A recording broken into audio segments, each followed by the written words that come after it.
Forces usually takes us through this in a very entertaining and a rare, experience for us as a country. So that motorcade there making its way to the Uhuru Gardens. President Uhuru Kenyatta leading the country to mark this year's Jamhuri Day celebrations, which is quite unique, that he's going to be doing as his last as the head of state.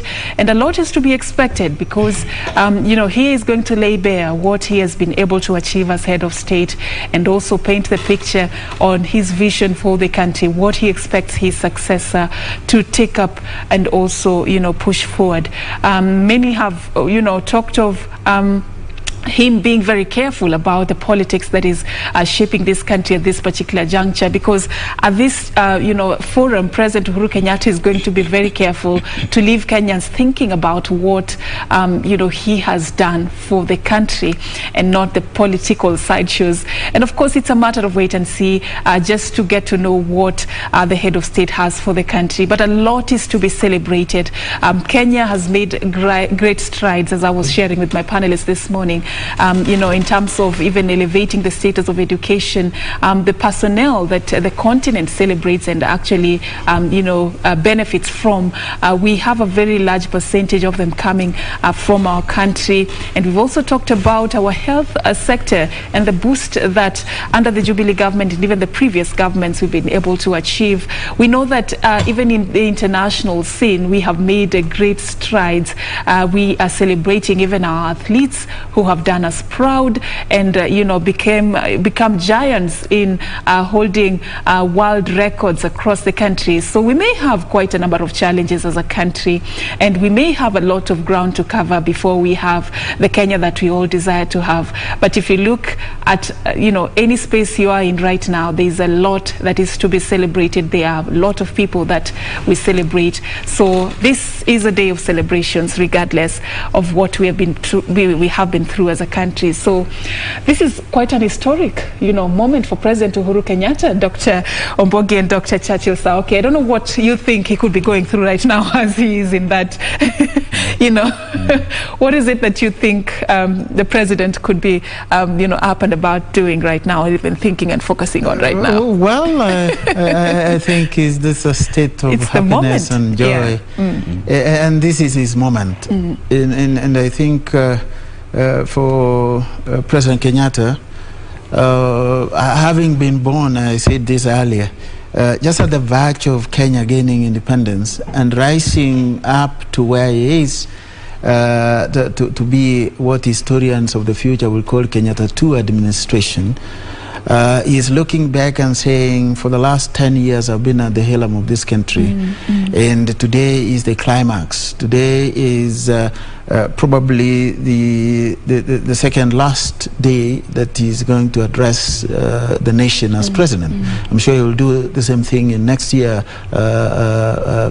Madaraka Day, 1st June. So this being the penultimate celebration that he's going to lead the country in, I'm sure he looks back and says, yes, this far I have come. This far God has led me. This far I've had good health. And this far Kenya has remained intact, irrespective of the problems and the challenges that we have faced, which are normal in any given country around the world. It is never smooth all the way. All the way. Yeah. Churchill, if you look at how far we have come in terms of our governance and our leadership style, and even the leadership style of President Uhuru Kenyatta, what are those unique highlights that you can share with us? I think before I even say that, I think that this kind of moment is really a moment for reflection, and I'm sure when he's seated at the back seat of his executive limousine, he's really in awe of where the challenges maybe that he has gone through as a leader. One of the things that we really appreciate is that some of these people really sacrifice their life for public service. And the fact that he's been able to achieve all his 10-year term in office and is now giving his last Jamhuri Day speech, is going to officiate his last Jamhuri Day, is pride for him. Is pride for him, and is something that it really has to. But onto his leadership style, I think just like sort of Kibaki, President Uhuru has been able to allow his cabinet to exercise their responsibility and work for the country. And I think in many of the instances he's not been able to try to get into trying to interfere so much and having a very strong hand in the leadership of the various cabinet, the various ministries. And so that then has allowed maybe ministers to do what they're supposed to do and take responsibility for the things that they're not able to do. And I think that is something that is huge, and it's also part of democracy. The other thing is that, you know, sometimes of course he has been whenever he's disappointed, he tries to want to express it out. He lays it bare. He does not mince his words. You know, as I said earlier, he says it as it is. This is something unique in democracies. Yeah. That the president doesn't have his way all the time. Yeah. If you see the frustrations that presidents of America go through, the frustrations the Prime Minister of Britain goes through, it's never easier. It is something that has to come through, you know, trying to balance a number of interests, also trying to keep the country stable and peaceful, and also trying to ensure that each and every you know, social aggregate that constitutes this country, you know, has been failed. So most of the time you see the president feeling a bit frustrated. That is normal in democracies, and that has something to say about the political space that we actually have in this country, that has much more widened than perhaps it was during the era of President Kenyatta and President Moi. All right. And I know any minute from now we will be crossing over to the main event at the Uhuru Gardens, but as what you're watching on your screens right now is the presidential motorcade making its way to that particular you know, venue, and once he gets there, of course, we'll be handing over to our team there. But as we wait for that to happen, do you think we have appreciated, let me say, to what extent have we appreciated or failed to appreciate the sacrifices that our founding fathers you know, put in having the Kenya that we have today? Do you think we are sensitive to that, Dr. Sauke? I think that that is something that maybe we really need to reflect on. Yeah. Because you see, the issues about the history of our nation is something that is an inspiration that should continue to inspire generations. And I think that for even leading candidates, we must never seek to forget where we have come from as a country. Well, there has been attempts by governments to recognize, you know, in Mashujaa days, to recognize those who have worked to advance Kenya in various sectors, in sports, medicine, in politics, in public service, and many other things. And I think that maybe more needs to be done, so that if we are able to do it in such a manner that it inspires the generation and the young generation to want to get themselves into public service, and not necessarily the public service of working for government, but the public service that which is inclined towards nationalism and patriotism. Then we would have achieved some aspect of appreciating where we have come from.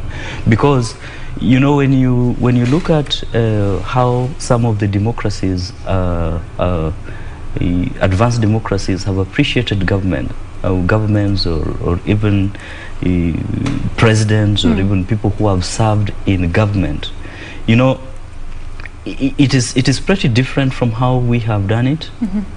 And sometimes those who have served in government, they feel out of place once they leave the service. And, you know, when they get into the communities, they feel like, you know what, I am really out of place. And you have seen some people actually coming out in public and feeling so lonely. And you know, that kind of thing is not really very good. Because you see, when I work for government, I'm like, you know, President Uhuru, he has enveloped his life for the public. And if we are able to appreciate that even in his exit, then we will be recognizing and appreciating that, you know what, patriotism, if you work for your country well, your country will give back to you. All right, patriotism, nationalism, big words you're using there. As we're just about to hand over, the same question but in a different perspective, you know, appreciating that sacrifice, going beyond just listing their names and recognizing them in public, what else do we need to do as a country? You see, I agree with Dr. that we have done something in appreciating the heroes and the heroines who paid it heavily for us to be free. We have named a few roads after them. We have named a few schools after them. We have songs we have sung songs in praise of them, but that's not good enough. In my view, the best appreciation we can do for the freedom fighters of this country is to do the things that they aspired to achieve, the things that made them to say enough is enough. Some of them carry guns, go to the bush and fight. This includes things like equal distribution of the resources of the country, includes things like justice and fairness, includes things like you know, freedom of speech, freedom of association, freedom of practicing our politics without any encumbrances that we have. The question is, have we done that? Have we? The question is yes and no. All right. Yes, because they aspired to a country that will be intact. I'm sure 58 years later. We are still free in some ways. They aspired for a country where there is majority African. As we wrap it up? As we wrap it up, majority African leadership. But there are aspects where we have failed. That's why we still have large parts of the country today wallowing in the quagmire of poverty, in the state of poverty, if I may run away from using that B word, in the state of poverty. People dying of basic diseases. You know, the honor that we can do to these men and women who fought for us to be free is actually to achieve the things they aspired for. Okay, Dr. Kenneth Ombogi, sorry to cut you short, but I understand we now have to hand over to our team on the ground. Dr. Kenneth have been helping me unpack the expectations ahead of the 58th Jamhuri Day celebrations. And right now, President Uhuru Kenyatta is making his way to the venue, the Uhuru Gardens, right here in Nairobi. And at this particular juncture, I want to hand over to my colleague Kamche Menza to take it up from here. Kamche, it's over to you.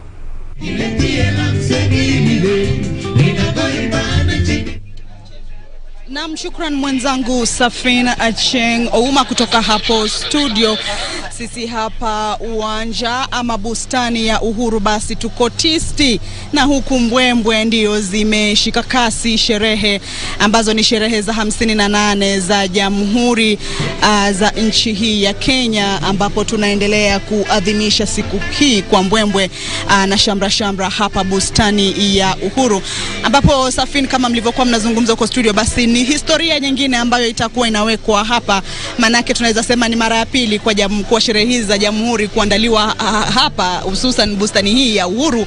Kwa maana yake hii inazungumza hivi ni kwamba mwaka 1963 basi ndipo sherehe za kwanza za kusherehekea ama kuadhimisha uhuru wa Kenya zilifanywa hapa, wakati Kenya ilipojikwamua kutoka kwa mikono ya yule mbeberu. Na kuna mambo kadhaa yaliyofanyika katika bustani hii. Kwa mfano, kuna kule kupandwa kwa mti wa mgumo, kuna baadhi ya minara ambayo iliwekwa hapa. Kama unavyoona pale, rais ashawasili katika bustani hii tayari kuanza kwa sherehe hii. Lakini ni kwamba bustani hii iko na historia nzito. Kuanzia mwaka huo 1963 rais ameshafika pale, vile viongozi wengi wameshawasili, wamefika hapa tayari kumkaribisha rais wa Jamhuri hii ya Kenya, Rais Uhuru Kenyatta. Mtazamaji, na siku hii ya leo ni siku kuu kwa Kenya, lakini sio Kenya tu bali kwa Wakenya. Na vile nataka nikujuze kwamba ni siku kubwa tena sana kwa the 19th Battalion, the Kenya Rifle, kwa ni leo rais anayekabidhi rasmi rangi za urais na vile rangi za kikosi. Rangi hizi zinabeba heshima ya hali ya juu zaidi kwa kikosi cha jeshi au kitengo chochote cha jeshi, na inamaanisha kwamba inakuwa ni ya heshima ya juu sana, na inalindwa vikali na tena kwa taadhima kuu sana. Na endapo basi rangi hizo zitapotea, basi kikosi hicho ama kitengo hicho hufutiliwa mbali. Kama unavyoona kwenye runinga ni kwamba msafara wa Rais Uhuru Kenyatta umewasili katika bustani ya Uhuru maarufu Uhuru Gardens, wananchi watukufu, tayari kwa sherehe hii rasmi kuendelea. Mheshimiwa Bi Margaret Kenyatta kwa makofi mazuri anapojiunga nasi. Karibu sana Mheshimiwa Mama Taifa. Mama wa Taifa Margaret Kenyatta, ni furaha yetu kukuona na kushiriki nasi. Karibu sana. Tumpongeze kwa makofi anapoingia kwenye jukwaa. Ameshawasili hata naye. Kama unavyoona kwenye runinga yako ni kwamba Mama wa Taifa pia naye ameshafika pale. Rasmi. Parade. Lakini kukujuza mtazamaji ni kwamba historia inawekwa hapa tofauti na unavyoifahamu bustani ya Uhuru siku za nyuma, ambapo wengi walikuwa wanakuja hapa kubarizi. Mambo yamebadilika leo, mambo yamekuwa tofauti. Ni kwamba bustani hii basi itafanywa kuwa ya muhimu zaidi na yenye taadhima ya juu zaidi, na kufahamisha kwamba bustani hii pia imekuwa ndio bustani kubwa zaidi nchini Kenya. Mnamo mwezi wa Machi mwaka huu, basi makavazi ya kitaifa ilieleza kwamba bustani hii itaweza kubadilishwa na iwezwe kufanywa bustani ambayo itaweza kuwa na historia kubwa ya Kenya. Vile vile makavazi ya mashujaa. Kumbuka wapo mashujaa wengi walioweza kupigania uhuru wa nchi hii, na basi bustani hii ikikumbuka kwamba bendera ya kwanza ya Kenya ndipo ilipopandishwa baada ya ile bendera ya Mwingereza kuondolewa baada ya Kenya kupata uhuru. Basi bendera ya Kenya ilipandishwa hapa kwa mara ya kwanza, na ndipo sasa nitakukumbusha tu kwamba bustani hii kama ulikuwa hunafahamu, basi ina historia kali na ina ukumbusho mkubwa kwa nchi ya Kenya. Tayari msafara wake rais umeshaingia katika bustani ya Uhuru, na karibu. Kama unavyoona hapo, basi ni sherehe rasmi imeshaanza, na ningependa kukuelekeza kwa sherehe yenyewe rasmi tuweze kuona vile itakavyoandaliwa kuanzia sasa. Mimi ni Kamshemenza na kutakia utazamaji mwema. 2 3 karibu. Mheshimiwa Rais, karibu. Karibu. 1, peperusha bendera. Karibu. Mheshimiwa Rais, pamoja tusonge mbele. Karibu. 1, 2, karibu. Mheshimiwa Rais, utuongoze kwa sherehe ya leo. 1, 2, karibu. Mheshimiwa Rais, utuongoze kwa sherehe ya Jamhuri. 1, 2, karibu. Karibu. Mheshimiwa Rais, utuongoze kwa sherehe ya Jamhuri. 1, 2, wapi makofi, wapi shangwe na vigelegele.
kwa sherehe ya leo.